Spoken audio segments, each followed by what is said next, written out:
जय श्री राधे मित्रों, जय माता दी। मित्रों, चंद्रवन्नी भक्तिरस चैनल के माध्यम से मैं पंडित दीपक उपाध्याय देवभूमि उत्तराखंड से आपके अपने चैनल चंद्रवन्नी भक्तिरस चैनल में आप सभी का स्वागत करता हूं। आराध्य शक्ति मां भगवती से करवल प्रार्थना करता हूं कि मां भगवती आपके समस्त मनोरथों को पूर्ण करें। तो चंद्रवन्नी भक्तिरस चैनल के माध्यम से आज का जो कार्यक्रम होगा वह होगा धनुराशि के जातकों के लिए।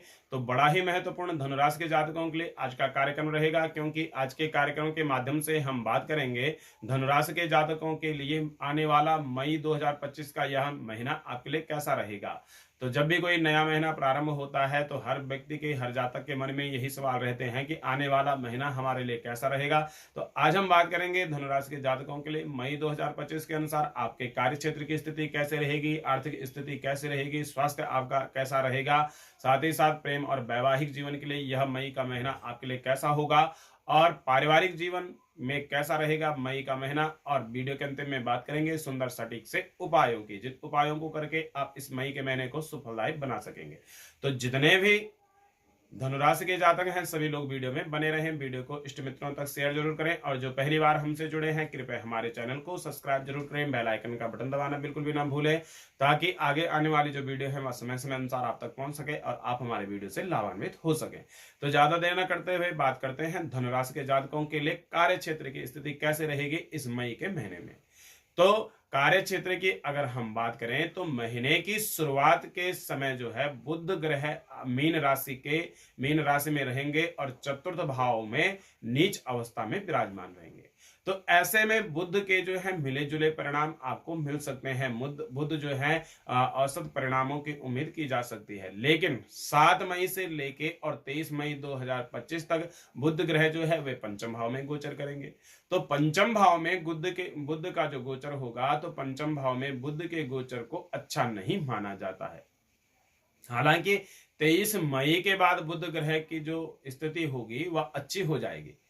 तो इन सभी कारणों से इस महीने जो है बुध ग्रह के द्वारा आपको मिले जुले परिणाम दिए जा सकते हैं। मिले जुले परिणाम जो है बुध के आपको मिलेंगे, लेकिन ज्यादातर समय बुध ग्रह की स्थिति जो है कमजोरी ही इस महीने आपके लिए रहने वाली है। वहीं व्यापार और व्यवसाय करने वाले जितने भी धनुराशि के जातक हैं, तो व्यापार और व्यवसाय के लिए इस महीने जो है आपको कोई बड़ा रिस्क नहीं लेना है, क्योंकि उतार चढ़ाव का प्रभाव जो है इस महीने आपके कार्य क्षेत्र में आपको देखने को मिल सकता है। यदि आप नौकरी करने वाले जातक हैं, नौकरी करते हैं, तो नौकरी में बदलाव करने की अगर आपकी इच्छा है तो महीने के आखिरी सप्ताह में ही ऐसा कदम आपको उठाना होगा। इससे पहले का जो समय है वह आपके लिए अच्छा नहीं कहा जा सकता। आप बिल्कुल भी रिस्क न लें। महीने के पहले हिस्से में राहु केतु का गोचर भी कुछ ऐसा ही संकेत आपके लिए दे रहा है।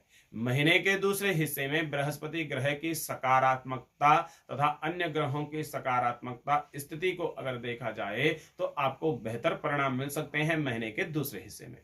तो कहने का तात्पर्य यह है कि कार्य क्षेत्र के लिए यह मई का महीना जो है मिले जुले परिणाम आपको दे सकता है, जिसमें से महीने का दूसरा हिस्सा जो है आपके लिए अच्छा रहेगा। वहीं पहले हिस्से में जो है थोड़ा सा आपको सावधान रहना होगा, कमजोर परिणाम जो है आपको मिल सकते हैं। और अगर आप व्यापार करते हैं, व्यापार व्यवसाय है आपका, या फिर कुछ नौकरी भी करते हैं, तो दोनों ही मामलों में जो है महीने का दूसरा हिस्सा आपको अच्छे परिणाम देगा। चाहे आप व्यापार कर रहे हैं, चाहे आप नौकरी करते हैं, तो दूसरा हिस्सा आपके लिए अनुकूल कहा जा सकता है।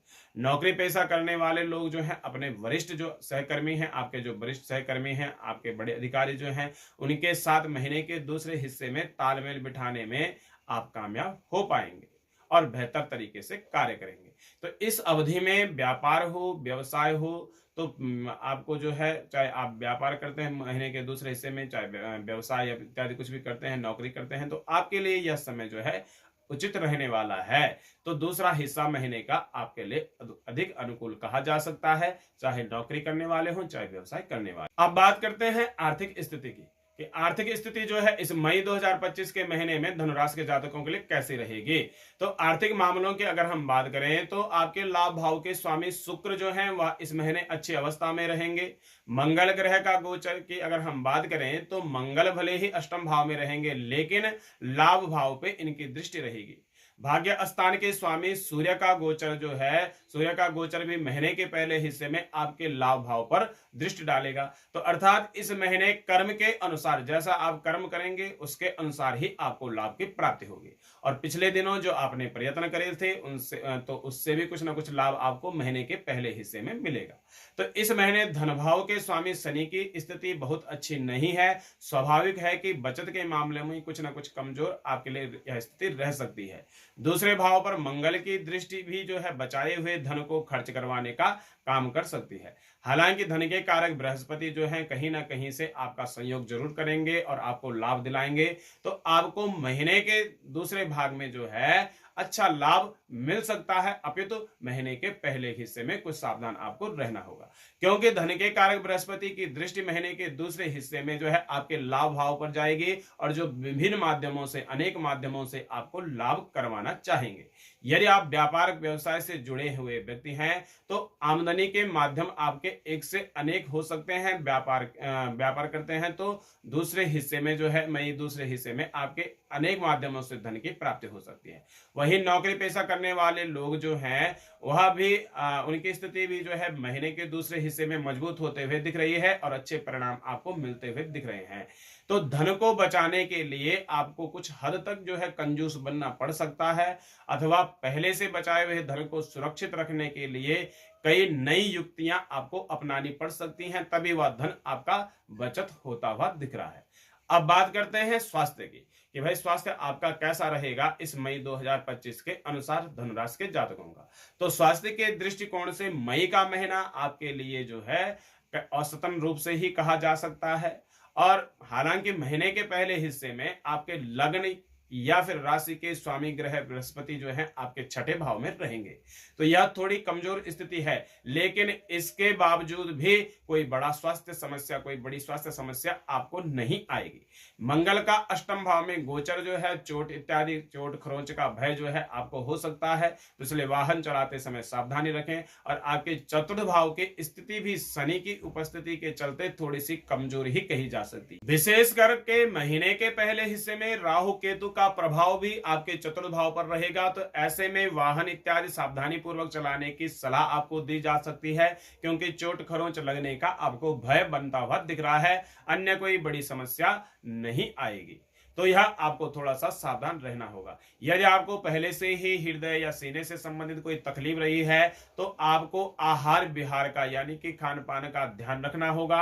इस बात पर ध्यान देने की जरूरत आपको होगी। वैसे आरोग्यता के कारक सूर्य ग्रह का गोचर इस महीने सामान्य तौर पर आपको जो है सपोर्ट करेगा, सूर्य का आशीर्वाद आपको मिलेगा और इस सब कारणों से जो है सामान्य तौर पर किसी गंभीर बीमारी के होने का खतरा नहीं दिख रहा है। तो कहने का तात्पर्य यह है कि स्वास्थ्य के दृष्टिकोण से यह महीना कोई बड़ी परेशानी आपको नहीं देगा। छोटी मोटी समस्याएं आपको हो सकती हैं, इसलिए उचित खान पान का ध्यान रहे। रहन सहन अगर आपका ठीक रहेगा तो काफी हद तक वो छोटी मोटी समस्याएं भी आपकी दूर होंगी।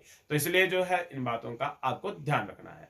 अब बात करते हैं प्रेम और वैवाहिक जीवन के लिए यह मई 2025 का महीना कैसा रहेगा धनु राशि के जातकों के लिए। तो धनुराशि के जातकों के लिए प्रेम संबंध की बात की जाए तो इस महीने आपके पंचम भाव के स्वामी मंगल जो है नीच अवस्था में और अष्टम भाव में रहेंगे, यानी कि पहला संकेत आपके लिए अच्छा नहीं है। मंगल की यह स्थिति जो है संबंधों में प्रतिकूलता देने का काम करेगी और आपस में ही जो है आपके विवाद देखने को मिल सकते हैं। महीने के पहले हिस्से में सूर्य का गोचर भी पंचम भाव में रहेगा। हालांकि सूर्य जो है उच्च के अवस्था में रहेंगे, लेकिन इसके बावजूद भी जो है पंचम भाव में सूर्य का गोचर प्रेम संबंधों के लिए नीरसता देने वाला कहा जा सकता है, अथवा प्रेम होते हुए भी एक दूसरे से मिलने का मौका शायद ही आपको नहीं मिलेगा, या फिर जो है बहुत कम मात्रा में आप जो है आपस में बातचीत कर सकते हैं। बड़े बुजुर्गों का हस्तक्षेप भी जो है, बड़े जो बुजुर्ग हैं उनका हस्तक्षेप होगा, जिससे क्या होगा कि आपके प्रेम जीवन में कुछ नीरसता आपको देखने को मिल सकती है। हालांकि महीने के दूसरे हिस्से में सूर्य का प्रभाव जो है पंचम भाव पर होगा और पंचम भाव से जो है पंचम भाव पे जब ये दृष्टि अगर सूर्य की पड़ेगी तो इसके फलस्वरूप स्थितियां कुछ आपके लिए बेहतर होंगी। बृहस्पति का गोचर भी आपके लिए अनुकूल हो जाएगा दूसरे हिस्से में। तो यहां से जो है आपके प्रेम जीवन में यह स्थिति थोड़ा सा अच्छी कही जा सकती है, बेहतर कही जा सकती है। वहीं प्रेम के कारक शुक्र जो है, शुक्र ग्रह जो है पूरे महीने ही जो है अनुकूलता देना चाहेंगे आपको, अच्छी प्रेम जीवन में अच्छा फल देना चाहेंगे। तो इस तरह से आपके लव लाइफ में मिले जुले परिणाम जो है इस समय आपको अनुभव होते हुए दिखेंगे। वहीं वैवाहिक जीवन, दाम्पत्य जीवन की बात करें तो दाम्पत्य मामलों के लिए इस मई के महीने में थोड़ा सा सावधानी पूर्वक आपको रहने की आवश्यकता होगी, लेकिन महीने के दूसरे हिस्से में काफी अच्छे परिणाम जो है आपको मिलेंगे। विवाह आदि से संबंधित मामलों को आगे बढ़ाने के लिए भी महीने का दूसरा हिस्सा जो है आपके लिए अच्छा कहा जा सकता है। तो पहले हिस्से में थोड़ा सा आपको सावधान रहने की आवश्यकता होगी। अब बात करते हैं पारिवारिक जीवन की कि भाई धनुराशि के जातकों के लिए पारिवारिक जीवन कैसा रहेगा इस मई के महीने में। तो पारिवारिक मामलों के लिए यह मई का महीना अगर हम बात करें तो आपके दूसरे भाव के स्वामी शनि ग्रह जो है इस महीने चतुर्थ भाव में अपने ही नक्षत्र में रहेंगे। तो सामान्य तौर पर यह अच्छी स्थिति आपके लिए नहीं कही जा सकती है। जो परिजनों के बीच में संतुलन कम देखने को आपको मिलेगा, परिजनों के बीच में थोड़ा सा संतुलन कम रहेगा। ऊपर से जो है मंगल की दृष्टि भी दूसरे भाव पर रहेगी, जो आपस में कुछ विवाद भी करवाने का संकेत दे रही है। तो ऐसे में यदि आप संयुक्त परिवार में रहते हैं, मिले जुले परिवार में रहते हैं, तो इस महीने बहुत सावधानी पूर्वक आपको रहने की आवश्यकता होगी। आपस में बातचीत करते समय जो है शब्दों का चयन आपको सावधानी पूर्वक करना है, वाणी पे नियंत्रण रखने की आवश्यकता होगी और एक दूसरे से बात करते समय अपशब्दों का प्रयोग आपको नहीं करना है, तो आपके लिए उचित रहेगा। हालांकि इस महीने के बीच में आपके लिए अच्छी बात यह है कि महीने के पहले हिस्से में बृहस्पति ग्रह जो है नवम दृष्टि से आपके दूसरे भाव को देखेंगे, जबकि महीने के दूसरे हिस्से में बृहस्पति सप्तम भाव में जाकर के पारिवारिक मामलों में अच्छी अनुकूलता आपको देना चाहेंगे, क्योंकि बृहस्पति दूसरे भाव के कारक ग्रह होते हैं और इन सब के बावजूद भी सावधानी पूर्वक निर्वाह करने की आपको आवश्यकता रहेगी। सावधानी पूर्वक आपको अपने परिवार को आगे बढ़ाना होगा, नहीं तो कुछ न कुछ समस्याएं आपको देखने को मिल सकती हैं। भाई बंधुओं के साथ भी इस महीने सावधानी पूर्वक आपको आगे बढ़ना है और तीसरे भाव के स्वामी शनि जो है वह अनुकूलता देने में कुछ न कुछ आपको पीछे रहेंगे, यानी कि अच्छे फल नहीं दे पाएंगे। वहीं तीसरे भाव के कारक मंगल ग्रह अष्टम भाव में रहेंगे और नीच अवस्था में रहेंगे। तो इस महीने जो है मंगल इस मामले में जो है मंगल को तीसरे भाव पर दृष्टि भी जो उनकी होगी वह अच्छी नहीं कही जा सकती है। तो इस तरह से न केवल पारिवारिक मामलों में बल्कि भाई बंधुओं से या फिर जो आपके मित्र हैं उनके साथ भी आपको सावधानी पूर्वक रहने की आवश्यकता होगी, नहीं तो आपके रिश्ते बिगड़ सकते हैं। घर गृहस्थी से संबंधित मामलों में इस महीने मिले जुले परिणाम आपको मिलेंगे। कुछ मामलों में परिणाम जो है वह अच्छे भी आपके लिए हो सकते हैं। चतुर्थ भाव का स्वामी महीने के पहले हिस्से में कुछ कमजोर तो रहेंगे, लेकिन दूसरे हिस्से में जो है काफी अच्छी स्थिति में रहेंगे। वहीं चतुर्थ भाव में उच्च के शुक्र का गोचर जो है अच्छे परिणाम आपको देगा, लेकिन शनि की उपस्थिति जो है कुछ न कुछ बाधाएं करती रहेंगी। तो महीने के पहले हिस्से में राहु केतु का प्रभाव भी अनुकूल नहीं कहा जा सकता है। तो इस तरह से हम यह कह सकते हैं कि गृहस्थ मामलों में महीने का पहला हिस्सा औसत मिले जुले परिणाम दे सकता है, दूसरा हिस्सा जो है आपके लिए काफी अच्छा रहने वाला है। तो दूसरा हिस्सा जो है आपके लिए अच्छा रहेगा इस मई 2025 के महीने का। अब बात करते हैं उपाय की कि धनुराशि के जातक उपाय क्या करें जिससे आप इस महीने को सुफलदायी बना सकें। तो उपाय के तौर पे धनुराशि के जातकों को विष्णु भगवान का आपको पूजन करना है, विष्णु सहस्त्र नाम का पाठ करें और नियमित रूप से प्रतिदिन हनुमान चालीसा का पाठ करें और सूर्य भगवान को आपको अर्घ्य देना है। मंदिर में चने की दाल और गुड़ का आपको दान करना है, जो आपके लिए सुफलदायी रहेगा। तो इन उपायों को अपना करके इस मई के महीने को आप सुफलदायी बना सकेंगे। तो आज का यह कार्यक्रम यहीं पे करेंगे समाप्त। आज का कार्यक्रम आपको हमारा कैसा लगा कमेंट के माध्यम से जरूर अवगत कराएं। वीडियो अच्छा लगा तो इष्ट मित्रों के साथ शेयर जरूर करें और जो पहली बार हमसे जुड़े हैं कृपया हमारे चैनल को सब्सक्राइब जरूर करें, बेल आइकन का बटन दबाना बिल्कुल भी ना भूलें। पुनः अगले वीडियो में आपसे मिलते हैं, तब तक मां भगवती आपके समस्त मनोरथों को पूर्ण करें। जय माता दी।